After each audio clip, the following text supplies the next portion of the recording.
Hi guys. So இன்னைக்கு வீடியோவில் நம்ம என்ன பார்க்க போகிறோம் அப்படின்னா, எல்லாருமே இப்போ இந்த ஏஐ பபுள் அப்படின்னு சொல்லி பேசிகிட்டு இருக்காங்க. ஸோ இந்த ஏஐ பபுள்னா என்ன, இது யாரெல்லாம் அஃபெக்ட் பண்ணும், நம்ம ஏஐயில் கரியரை ஸ்டார்ட் பண்ணலாமா வேணாமா, ஏஐயில் ஸ்டார்ட் அப் வச்சுருக்கவங்க என்ன பண்ணணும் அப்படிங்கிறது எல்லாத்தையுமே நம்ம கிளியராக பார்க்க போகிறோம். ஸோ எப்போதுமே ஒரு புது டெக்னாலஜி வருது அப்படின்னா அது ஒன்ஸ் பீக் ஆகிட்டு சடனாக ஒரு டவுன் வரும். அந்த டவுனுக்கு அப்புறம் பார்த்திங்கன்னா அந்த டெக்னாலஜியே இருக்காது. ஸோ எக்ஸாம்பிள் பார்த்தோம்னா என்எஃப்டி இருக்குது, அதுக்கப்புறம் கிரிப்டோ கரன்சி, அப்புறம் பிளாக் செயின்லாம் பார்த்தீங்கன்னா ஒரு காலத்தில் நல்ல பீக்குக்கு போணுச்சு. பட் இப்போ அது இருக்கான்னு கேட்டால் இருக்குது, வெளியில் அவ்வளோவா பெருசாக தெரியாது. பட் அது வாட்டுக்கும் ஒரு ஏரியாவில் ஒர்க் ஆகிட்டு இருக்கும். ஸோ இதே மாதிரி ஏஐக்கும் இந்த நிலைமை வருமா அப்படிங்கிறதான் பார்க்க போகிறோம். ஆப்சல்யூட்டாக வரும். பட் அது என்ன வரும், யாருக்கு வரும் அப்படிங்கிறதான் கிளியராக பார்க்க போகிறோம். ஸோ வீடியோ ஸ்கிப் பண்ணாமல் ஃபுல்லாக பாருங்கள். அண்ட் வீடியோவை உங்கள் ஃப்ரெண்ட்ஸ் அண்ட் ஃபேமிலிக்குமே ஷேர் பண்ணிடுங்க. அண்ட் நீங்கள் மிஷின் லேர்னிங், டீப் லேர்னிங், இந்த மாதிரி கோர் ஏஐயை லேர்ன் பண்ணணும்னு நினச்சிங்கன்னா நம்ம பேஜையுமே சப்ஸ்கிரைப் பண்ணிக்கோங்க. யூடியூப் கம்யூனிட்டியில் அதுக்கான வீடியோஸ் எல்லாமே நான் போஸ்ட் பண்ணிகிட்டு இருக்கேன், மறக்காமல் ஜாயின் பண்ணிக்கோங்க. இப்போ நம்ம வீடியோக்குள்ளே போகலாம்.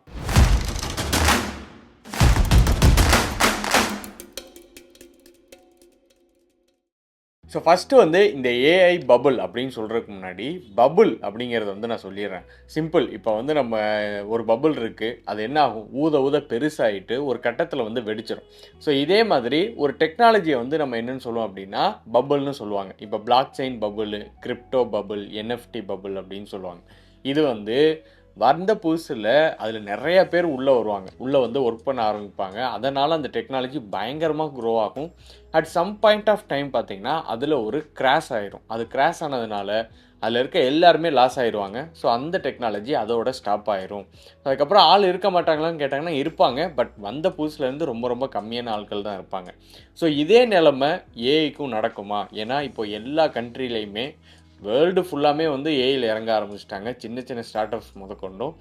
இதனால ஏஐயோடைய மார்க்கெட் அதிகமாகும், கேப் அதிகமாகும். அதனால் இந்த பபுள் பிளாஸ்ட் ஆகுமா அப்படிங்கிறது தான் இங்கே இருக்கக்கூடிய எல்லாரோட கேள்வி. ஸோ இப்போ இந்த ஏஐ பபுளை 2 சைக்கிளாக பிரிக்கிறாங்க. ஓகேவா? ஃபஸ்ட்டு பார்த்தீங்கன்னா ஃபினான்ஷியல் சைக்கிள், இன்னொன்று டெக்னிக்கல் சைக்கிள். ஸோ இப்போ இந்த ஃபினான்ஷியல் சைக்கிளில் என்னென்ன வரும்னு பார்த்தீங்கன்னா, நம்ம ஒரு மாடல் ரன் பண்ணுறோம் அப்படின்னா அதுக்கு கண்டிப்பாக ஜிபியு தேவைப்படும், எலக்ட்ரிசிட்டி தேவைப்படும், கூலர் தேவைப்படும் அந்த ஜிபியை கூல் பண்ண வைக்கிறதுக்கு. ஸோ அதுக்கு நிறையா வாட்டர் தேவைப்படும்.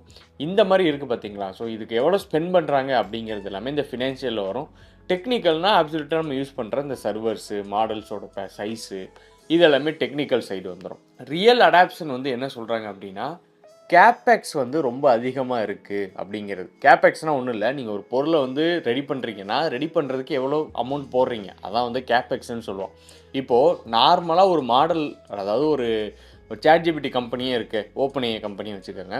நம்ம எல்லாருமே சேட்ஜிபிடி யூஸ் பண்ணுறோம். இப்போ அவங்க ஜிபியூலாம் செட்டப் பண்ணி அங்கே அந்த மாடலை வச்சு நமக்கு ஏபிஐயாக தராங்க, சேட்டாகவும் தராங்க, வெப்சைட்டாக தராங்க, நம்ம யூஸ் பண்ணுறோம். அதுக்கு அவங்க செலவு பண்ணுறது $400 to $500 பில்லியன் செலவு பண்ணிகிட்ருக்காங்க.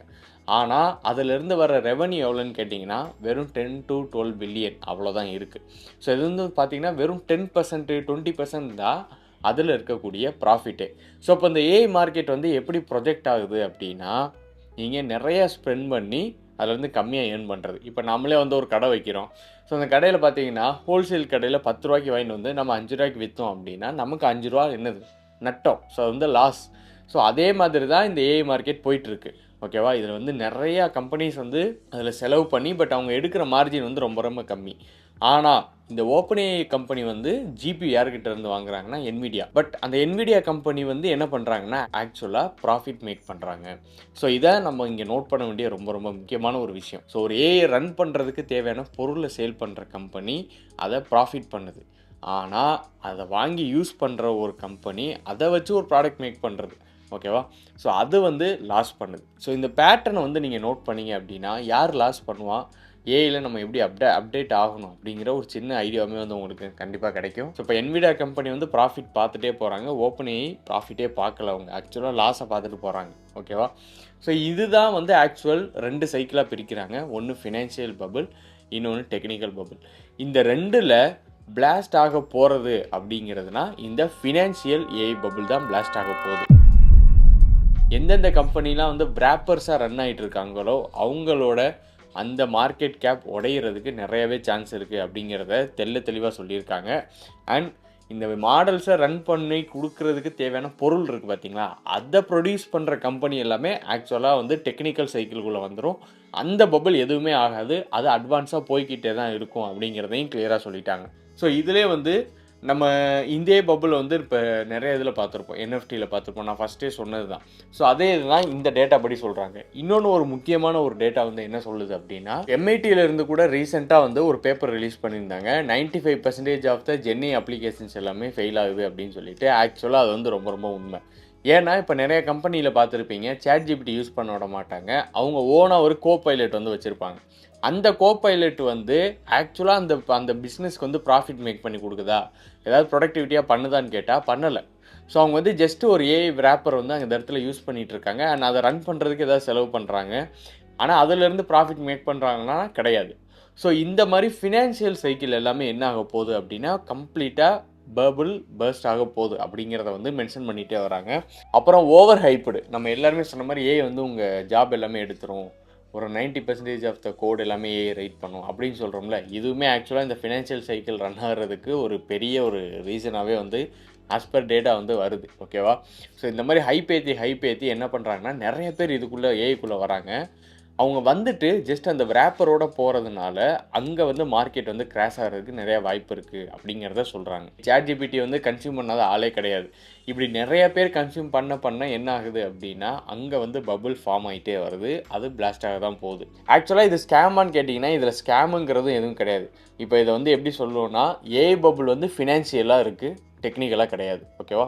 ஃபினான்ஷியலாக ஏஐ பபுள் வந்து பர்ஸ்ட் ஆக போகுது. அண்ட் இதிலே வந்து ரொம்ப ரொம்ப ஒரு முக்கியமான விஷயம் என்னென்னு பார்த்தோம் அப்படின்னா, யூஸ் பண்ணுற அளவுக்கு, அதாவது ஒரு யூசர் வந்து பண்ணுற அளவுக்கு அது மானிட்டைஸ் ஆகலை. இப்போ வந்து சேட் ஜிபிடியில் வந்து ஒரு பிளான் எடுக்கிறோம், 2000 ஒரு பிளான் எடுக்கிறோம் அப்படின்னா, அந்த 2000 பிளானு அந்த 1 மந்த்துக்கு அந்த கிரெடிட் ரன் ஆகிறதுக்கு அவன் அங்கே வந்து ஒரு 2 lakhs செலவு பண்ணுறான். அப்போ அதுலேருந்து ஒரு 1% தான் அவன் வந்து மானிட்டைசேஷனாக எடுத்துக்கிறான் அமௌண்ட்டு. ஸோ இது வந்து ஒரு பெரிய ஒரு மேஜரான ஒரு இம்பேக்ட்டு இந்த ஏஐ பபுள் ஃபினான்ஷியலாக ஃபார்ம் ஆகிறது. ஜாப் மார்க்கெட், நிறைய பேர் வந்து இப்போ ஏஐயில் ஷிஃப்ட் ஆகிட்டு இருப்பீங்க.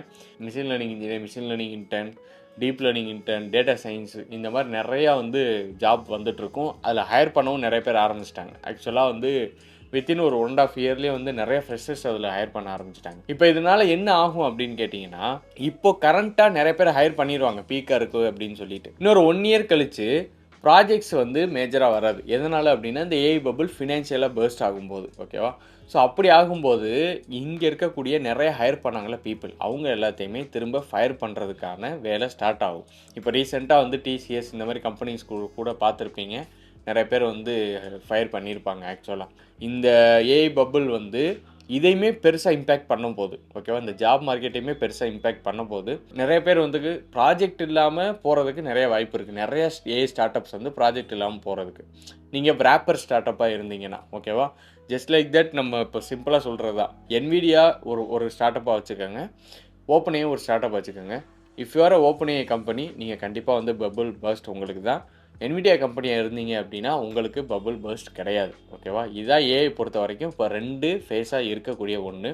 ஸோ அப்போ ஜாபுக்குனா நாங்கள் போகக்கூடாதா அப்படின்னு கேட்டிங்கன்னா, அதெல்லாம் கிடையாது. அதெல்லாம் போகலாம் நீங்கள். பட் எந்த கம்பெனி என்ன மாதிரி ஒர்க்கு அப்படிங்கிறத நீங்கள் தான் சூஸ் பண்ணணும். ஸோ அதை பொறுத்து தான் உங்களோட க்ரோத்துமே இருக்குது. டெக்னிக்கலாக ஏஐ இஸ் ஸ்ட்ராங், அது அட்வான்ஸ் ஆக போது, அது ரொம்ப ரொம்ப இம்பார்ட்டண்டான ஒன்று. பட் ஃபினான்ஷியலாக வந்து கண்டிப்பாக யோசிக்கணும். ஏன்னா இப்போ ஒரு கம்பெனி ஏஐ இம்ப்ளிமெண்ட் பண்ணுறாங்கன்னா, அவங்க கண்டிப்பாக வந்து பேலன்ஸ் ஷீட்டு இது எல்லாமே மெயின்டைன் பண்ணணும் ப்ராப்பராக. அதை இம்ப்ளிமெண்ட் பண்ண எவ்வளோ செலவு பண்ணுறோம், அதை வந்து ரன் பண்ணி அதிலேருந்து ப்ராஃபிட் எவ்வளோ மேக் பண்ணுறோம் அப்படிங்கிறத ப்ராப்பராக கால்குலேட் பண்ணி கொண்டு வந்தாங்கன்னா இந்த மாதிரி எதுவுமே நடக்காது. ஆக்சுவலாக ஃபினான்ஷியல் பபுள் நடக்காது. ஸோ அதை அவங்க பண்ணாததுனால தான் இந்த ஃபினான்ஷியல் பபுள் நடக்குது. இதில் நிறைய பீப்புள் வர இதோடைய ஸ்டாக் ரேட் ஏறும்ல. ஸோ அந்த மாதிரி ஸ்டாக் ரேட் ஏறிட்டே போயிட்டு at some point of time அது கண்டிப்பாக கிராஷ் ஆகும். கிராஷ் ஆன உடனே இந்த மார்க்கெட்டே டோட்டலாக டவுன் ஆகும். ஆனால் அட்வான்சிங் இன் ஏஐ வந்து கண்டிப்பாக நடந்துகிட்டே தான் இருக்கும். அதில் எந்த டவுட்டுமே வந்து கிடையாது. ஸோ இதை தான் வந்து மேஜராக வந்து சொல்ல வராங்க. இந்த ஸ்டாக் கேஷ் ஆகுது, ஜிடிபி கூடமே டவுன் ஆகும். இப்போது மோஸ்ட் ஆஃப் த ஒரு யூஎஸில் பார்த்தீங்கன்னா ஒரு 80% ஆஃப் த ஜிடிபி அந்த கேபிட்டலை வந்து என்விடியா கம்பெனி ஹோல்ட் பண்ணிகிட்டு இருக்காங்க. ஓகேவா? அப்போது அவங்க கிராஷ் ஆனால் ஹோல் மார்க்கெட்டே வந்து கிராஷ் ஆகும். பட் அவங்க கிராஷ் ஆக மாட்டாங்க. ஏன்னா they are providing actual GPUs. So அது வந்து நீடட் எல்லாருக்குமே. ஸோ அதனால தான் சொல்கிறேன், அந்த மாதிரி இருக்கிற ஸ்டார்ட் அப் எல்லாமே என்ன ஆகும் அப்படின்னா it will definitely grow in technology. ஆனால் ஃபினான்ஷியலாக அவங்க எப்படி மேனேஜ் பண்ணுறாங்கங்கிறது அவங்க கையில் தான் இருக்குது. ஸோ இதை தான் பார்த்தீங்கன்னா டோட்டலாக இந்த ஏஐ பபுள் அப்படிங்கிறத வந்து சொல்ல வராங்க. இவ்வளோ தான். இதான்ப்பா ஏஐயில் 2 ஃபேஸ் இருக்குது. ஒன்று ஃபினான்ஷியல் பபுள் இருக்குது, டெக்னிக்கல் பபுள் இருக்குது. இவங்கெல்லாம் வந்து பபுள் பேஸ்ட் ஆக போது இவங்களுக்குலாம் அது எந்த ஒரு அஃபெக்ட்டுமே ஏற்படுத்தாது அப்படிங்கிறத வந்து கம்ப்ளீட்டாக சொல்லிட்டாங்க. ஓகேவா?